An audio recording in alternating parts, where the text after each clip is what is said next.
معزز و مکرم سامعین کرام، علماء کرام، دینی بھائیوں، دوستوں، بزرگوں اور عزیز بچوں،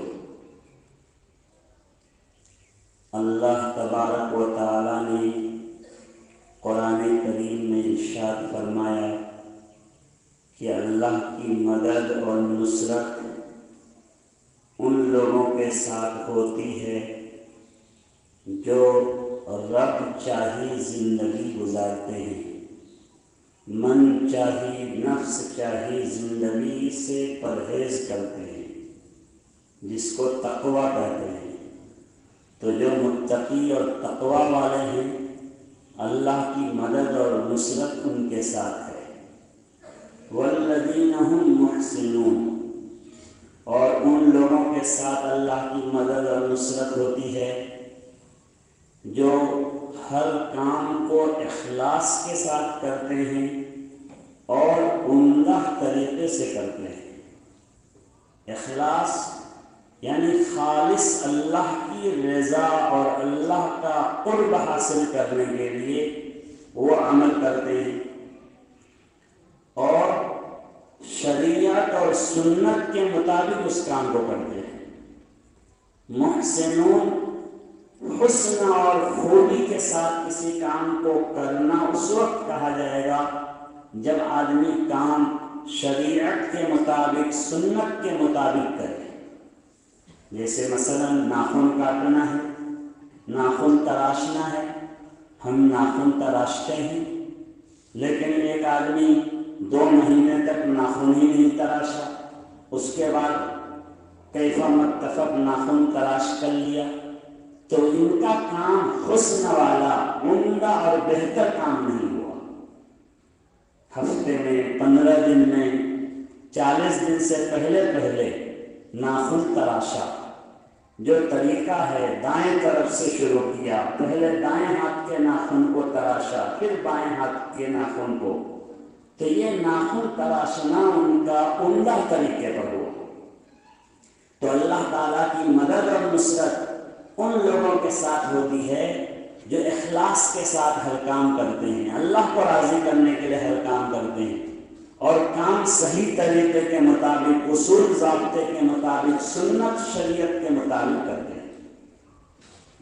آج کل ہمارے ایک عظیم ترین نفع بخش کام میں کچھ اس طرح کا خلل پڑ گیا کہ اس پر جتنا بھی ہم افسوس کریں، اللہ کے سامنے روئیں، اللہ سے معافی مانگیں اور اللہ سے درخواست کریں کہ اے اللہ اس کام کا جو فیض پہلے تھا اسی طرح کا دوبارہ اس کام کا فیض جاری فرما دے، تو یہ ہمارے لیے خوش نصیبی کی بات ہوگی۔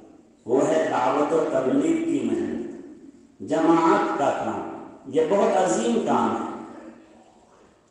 دعوت و تبلیغ کا کام یہ تو انبیاء کرام کا کام ہے، لیکن یہ جو نئی ترتیب ہے، جماعت 3 چلہ 3 دن، اور جب مدرسے کے اعتبار سے 24 گھنٹے تعلیم مشورہ، جو نظام ہے، یہ نظام قرآن و سنت کی روشنی میں ہمارے بزرگوں نے، حضرت اقدس مولانا الیاس صاحب رحمۃ اللہ علیہ نے جاری فرمایا، اور اس زمانے کے تمام اکابر علماء کبار کے مشورے سے ہر کام کو، ہر اصول کو انہوں نے طے فرمایا۔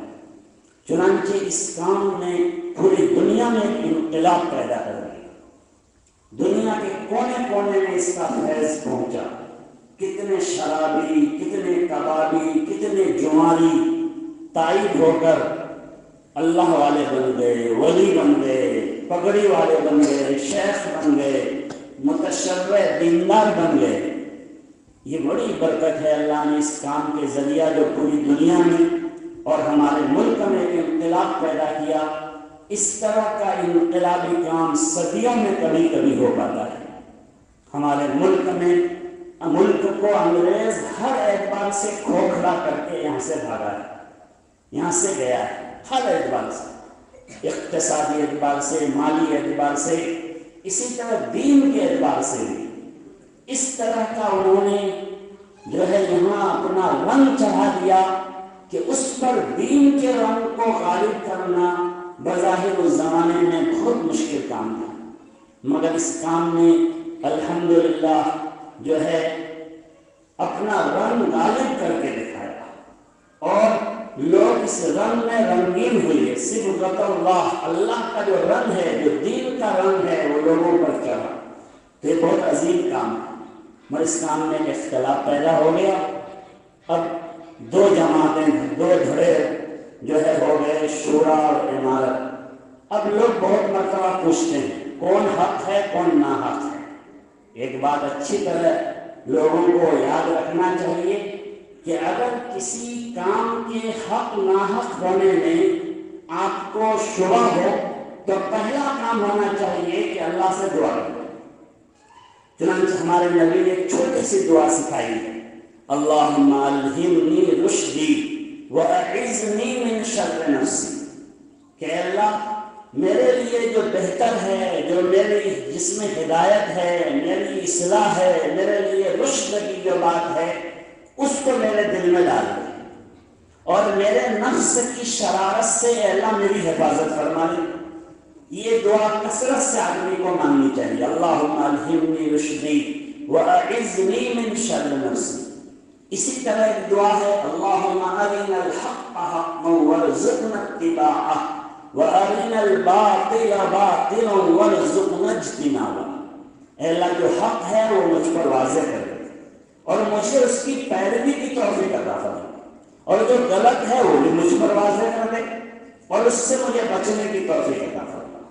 تو ایک کام تو یہ ہے کہ جو بھی شبہ میں پڑا ہوا ہے کہ کدھر جائیں، ان کو چاہیے کہ پہلے اللہ سے لو لگائیں، خوب کثرت سے مسنون دعائیں پڑھے، دل سے پڑھے، اللہ سے حق کو مانے، پھر اللہ ادھر منشور کر دے، ادھر اخلاص کے ساتھ آدمی کام میں لگ جائے۔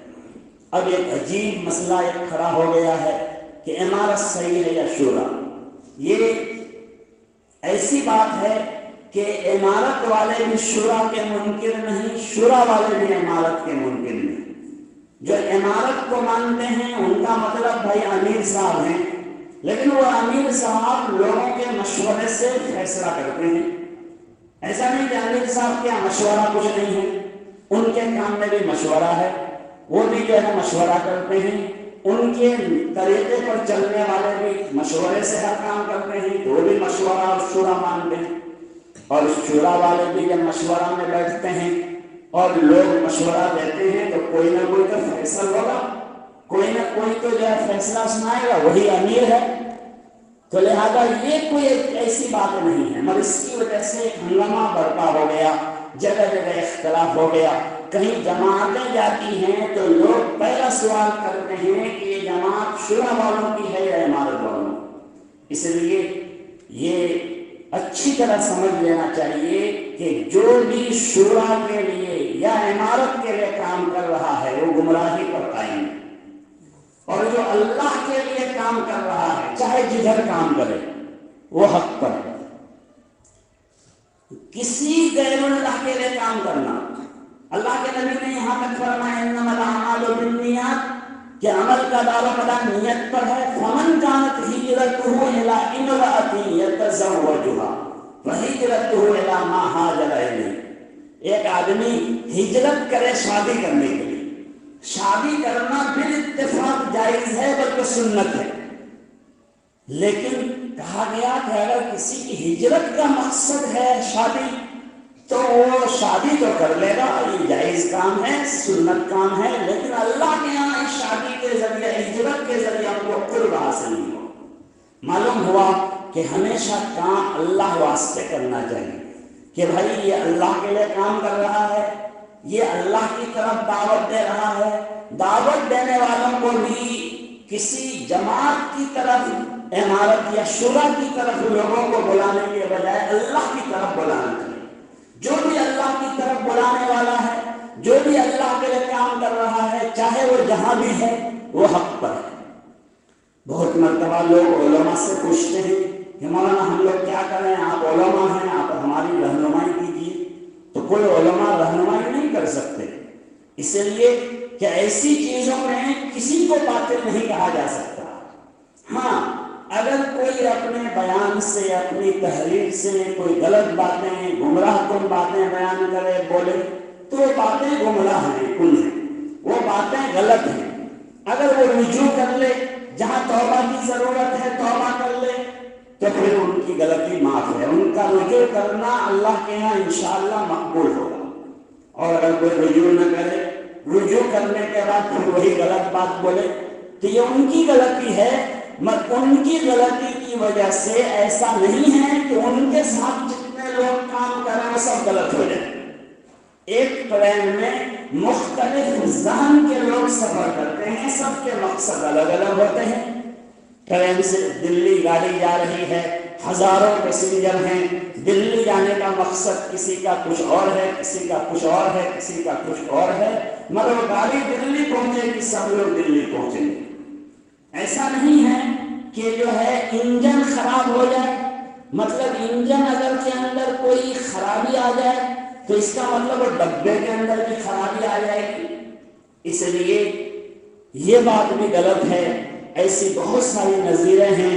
حضرت عثمان غنی رضی اللہ تعالیٰ عنہ کے زمانے میں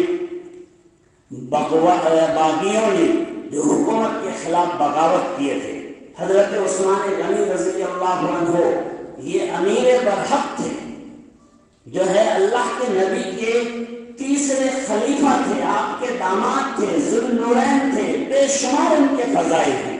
بلکہ آقا اور مولا نے فرمایا رفیقی فی الجنہ، ہمارے آقا کے جنت کے دوست تھے، لیکن ان کے خلاف بغاوت ہو گئی۔ بتائیے جو ان کے خلاف بغاوت کرنے والے تھے وہ کتنے بڑے ظالم تھے، جنہوں نے حضرت عثمان غنی رضی اللہ عنہ کو شہید کیا۔ لیکن ان کا قبضہ مسجد نبوی پر بھی ہو گیا، وہ مسجد نبوی کی امامت کرنے لگے۔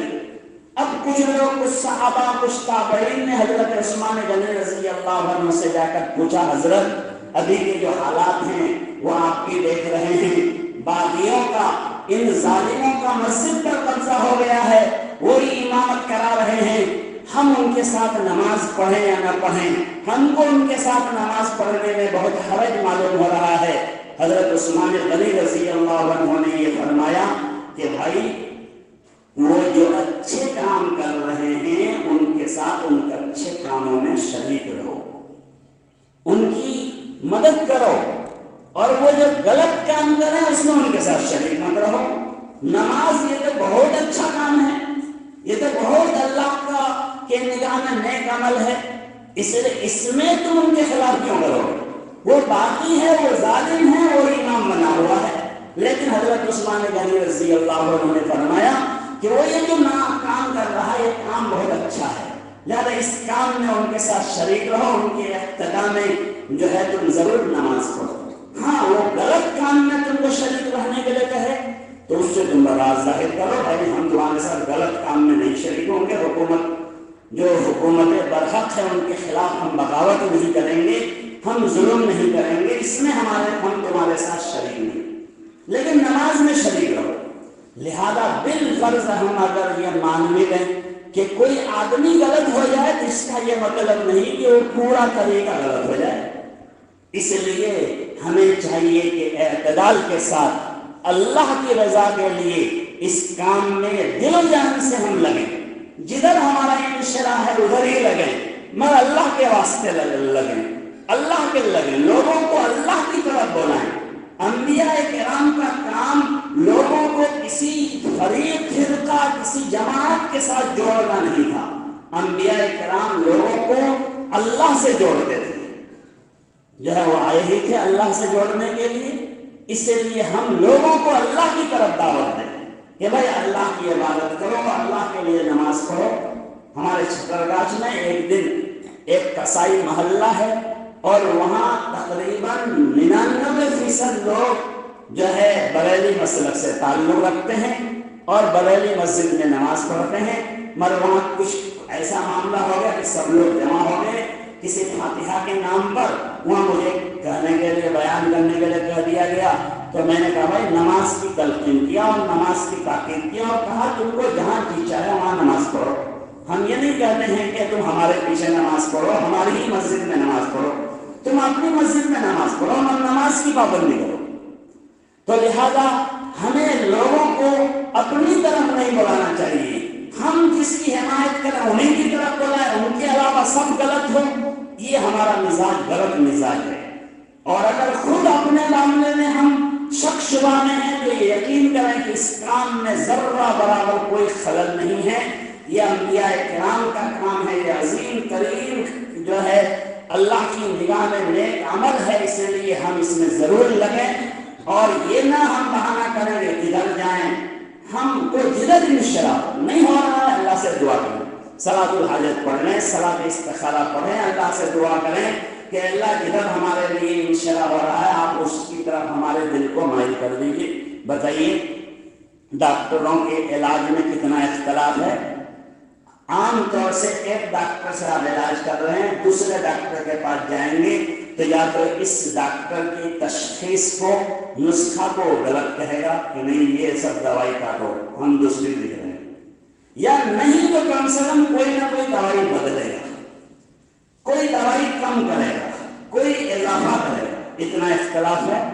لیکن اس کے باوجود ہم علاج کرتے ہیں، ہم دل سے سوچتے ہیں، لوگوں سے معلومات کرتے ہیں کہ بھائی یہ بیماری ہے، ہم کو کس ڈاکٹر کے پاس جانا چاہیے، جدھر انشراح ہوتا ہے ہم ادھر جاتے ہیں۔ ہمارا دوسرا ساتھی کہتا ہے اس ڈاکٹر کے پاس آپ گئے تھے، یہ ہم کو تو فلاں ڈاکٹر سے بہت فائدہ ہوا، تو آپ کہتے ہیں نہیں بھائی یہ بھی بہت اچھا ڈاکٹر ہے، مجھے تو ان سے فائدہ ہوا، میں ان کے پاس گیا۔ تو اسی طرح ہم یہ سوچ کر کہ اختلاف ہے اس لیے ہم کدھر جائیں، لہذا اپنا دامن جھاڑنے نہیں۔ اس وقت بھی جو ہے عوام میں اصلاحی بیداری کے لیے، دین و ایمان پر جو ہے قائم رہنے کے لیے یہ جماعت کا کام، دعوت کا کام بہت عظیم کام ہے، اس کے ساتھ جڑنا چاہیے اور جتنا ہو سکے اختلاف کو ہوا نہیں دینا چاہیے، اختلاف کو کم سے کم جو ہے کرنے کی ہر ممکن کوشش، بلکہ ختم کرنے کی کوشش کرنی چاہیے۔ اور ہم جس کام میں ہیں، جس طریقے پر ہیں، جس جماعت کے ساتھ ہمارا تعلق ہے، ہم اخلاص کے ساتھ اس میں لگے رہیں، مگر دوسرے کو بھی جہنمی نہ کہیں۔ ہم جہنم کے ٹھیکیدار نہیں ہیں، ایسا نہیں ہے کہ ہم اور ہمارے طریقے پر جو چلے گا وہی اللہ کی نگاہ میں مقبول ہوگا اور وہ جنتی ہوگا، اور دوسرا طریقہ جو ہے بالکل جہنمی ہی ہو جائے گا۔ اللہ جانے جو ہے اللہ کی نگاہ میں کون مقبول ہوگا۔ اور ہم تو کہتے ہیں اہل سنت والجماعت کے 4 امام ہیں، چاروں کے درمیان بہت سے مسائل میں اختلاف ہے، لیکن ہم کہتے ہیں چاروں حق پر ہیں۔ امام شافعی فرماتے ہیں کہ مقتدی کو بھی سورہ فاتحہ پڑھنا پڑے گا۔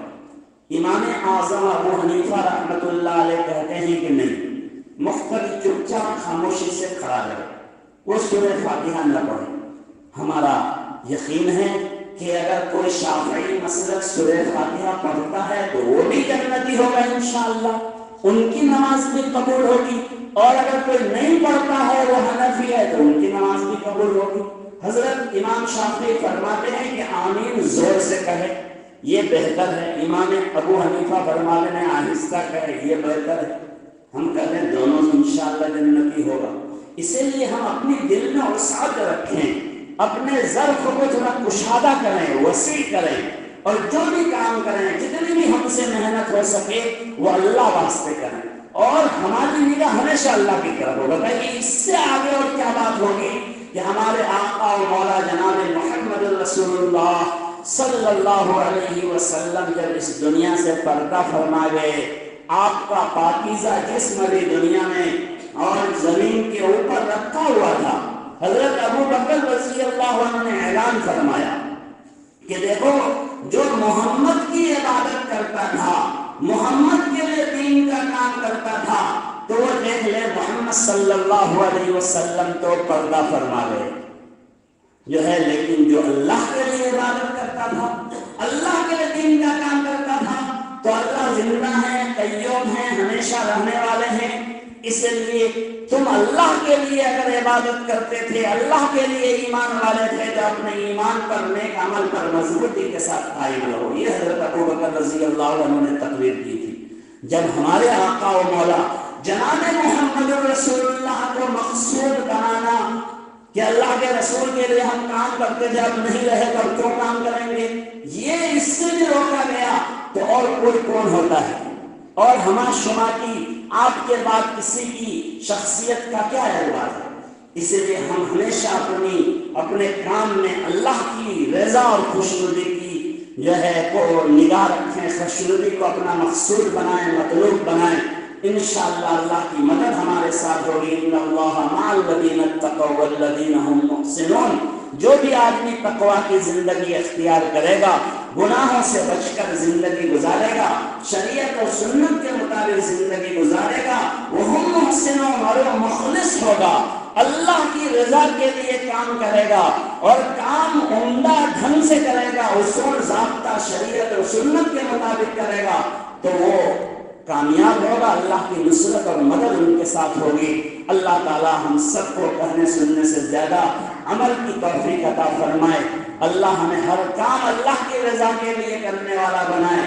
ہماری قوم میں، ملت میں بھی انتشار اختلاف جو ہے دشمنوں نے پیدا کر رکھا ہے، اللہ اس سے ہمیں دور رہ کر خالص اللہ کو مقصود بنا کر، اللہ کی رضا کو مقصود بنا کر کام کرنے کی توفیق دے۔ وآخر دعوانا الحمد للہ رب العالمین۔